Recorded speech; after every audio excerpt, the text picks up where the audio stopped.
எங்கள் வீட்டில் 7 பேர், நான் தான் 6வது பையன். மொத்தம் 7 பேர். மிகவும் கஷ்டம். என்னுடைய தாயார் மத்தியானம் மட்டும் யார்கிட்டையாவது கடன் வாங்கியாவது சாப்பாடு தருவாங்க. அந்த ஒரு நேரம் சாப்பாடு தான் உண்டு. நான் என்னைக்கு இயேசுவை ஏற்றுக்கொண்டனோ அன்னையிலிருந்து எங்கள் வீட்டில் எண்ணெய் இல்லை, தரித்திரம் இல்லை, ஆகாரத்துக்கு குறைவில்லை. 20 வயசில் ஆண்டவரை நான் ஏற்றுக்கொண்டேன். இன்னைக்கு 70 வயசு ஆகுது. இந்த 50 ஆண்டுகளும் கர்த்தர் என்னை நடத்தி வந்த விதமே மிகவும் ஆச்சரியமாக. நான் எங்கள் வீட்டில் நாங்கள் இந்து குடும்பம். எங்களுடைய தகப்பனார் பூஜை செய்த பிற்பாடு தான் சாப்பிட சொல்லுவார். காலையில் 4 மணிக்கு எழுந்திருந்து பாடல்கள் பாடணும். இன்னைக்கும் ஆண்டவர் என்னை 4 மணிக்கு எழுப்பி கொண்டே இருக்கிறார். ஆமென், ஆமென். ஆண்டவருக்கு நன்றி செலுத்தணும். ஆனால் நான் இந்து தெய்வங்களெல்லாம் வணங்கி கொண்டு தான் இருந்தேன்.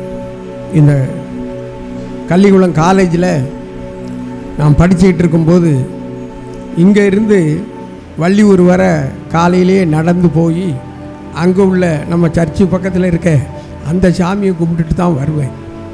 என் கூட ஒரு கூட்டமே வரும். ஆனால் இந்த தெய்வங்களெல்லாம் கும்பிட்டு பாவத்திலிருந்து விடுதலை இல்லை, ஒரு பரிசுத்தமான வாழ்வு இல்லை. நான் இயேசுவின் சபை புதிய எருசலேம் சபைக்கு நம்முடைய மறைந்த பாஸ்டர் தமிழ்ச்செல்வன் தான் எனக்கு இந்த புதிய எருசலேம் சபைக்கு அழைத்து கொண்டு வந்தார்.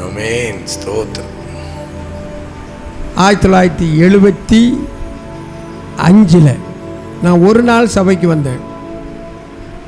வந்துட்டு அப்புறம் போயிட்டேன். எனக்கு சபையை பற்றி தெரியாது, தேவை ஆலோசனை என்னென்னு தெரியாது. கல்லூரியில் நாங்கள் எல்லோரும் சேர்ந்து ப்ரேயர் பண்ணோம். அப்போது இங்கே நம்ம புதிய எருசலேமிலிருந்து எனக்கு ஒரு ஆலோசனை கிடைச்சிது.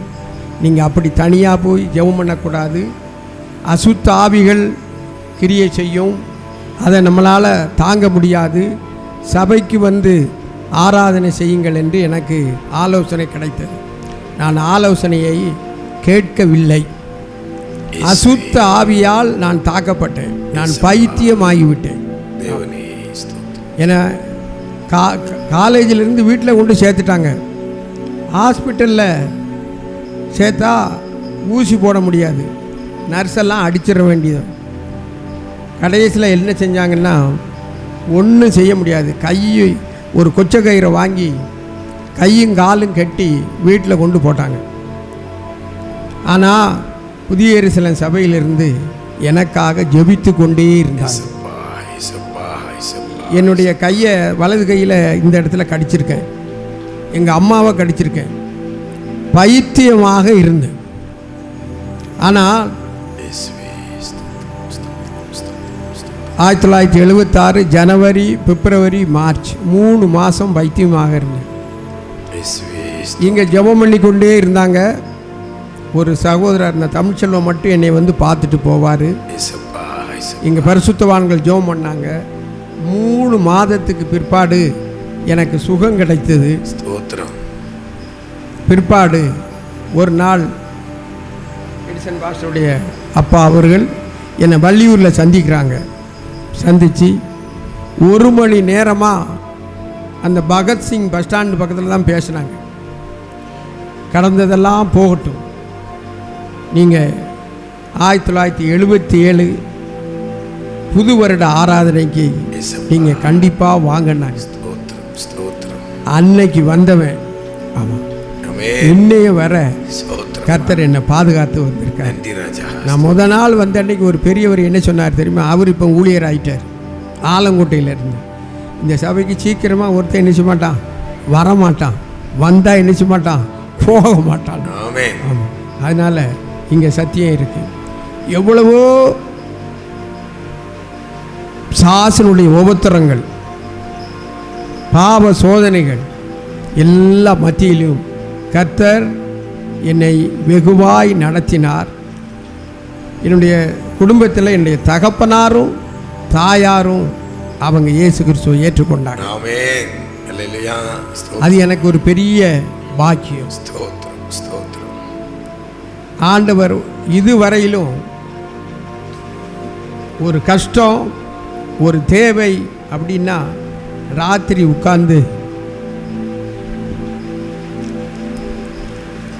கண்ணீரோடு ஜெபம் பண்ணு.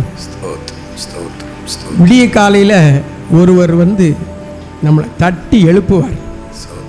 உங்கள் தேவையை இதுவரையில் அப்படி தான் அவர் சந்தித்துட்டு வர.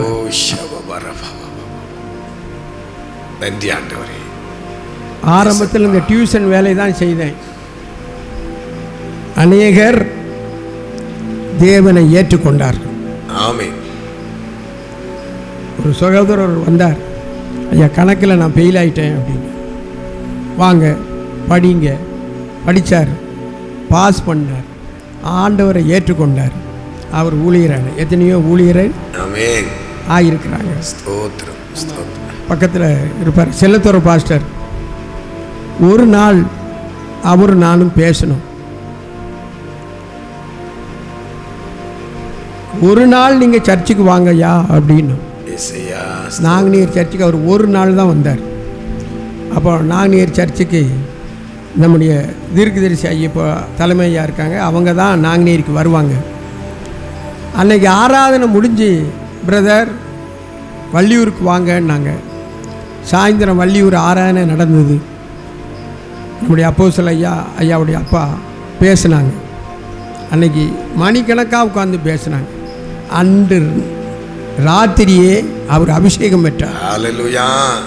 அவர் ஒரே சிகரெட்டு தான் குடிப்பார். அன்னையிலிருந்து மாறினார். எத்தனையோ பேருக்கு ஆண்டவரை பற்றி சொல்லும்படியாக, ஆண்டவரை அறிவிக்கும்படியாக தேவன் இரக்கம் செய்து வந்தார். இப்போதும் அவர் இரக்கம் செய்து கொண்டே இருக்கிறார். யாரிடமும் எப்படியாவது ஆண்டவரை பற்றி அவரை அறிவிக்க வேண்டும். அந்த வாஞ்சையும் ஆண்டவர் கொடுத்திருக்கிறார். எல்லா தேவைகளையும் சந்தித்து கடந்த இதே அக்டோபர் மாதம் மிகவும் பலவீனமாயிருந்தேன். நான் மரித்து போய்விடுவேன் என்று தான் நான் நினைத்து இங்கு உள்ள காரியங்களெல்லாம் ஒழுங்கு செய்துவிட்டு தான் சென்னைக்கு போனேன். ஆனால் கர்த்தர் எனக்கு ஜீவனை கொடுத்திருக்கிறார். இதுவரையிலும் கர்த்தர் என்னை நடத்தி வருகிறார். அதற்காக தேவனுக்கு நன்றி செலுத்துகிறேன்.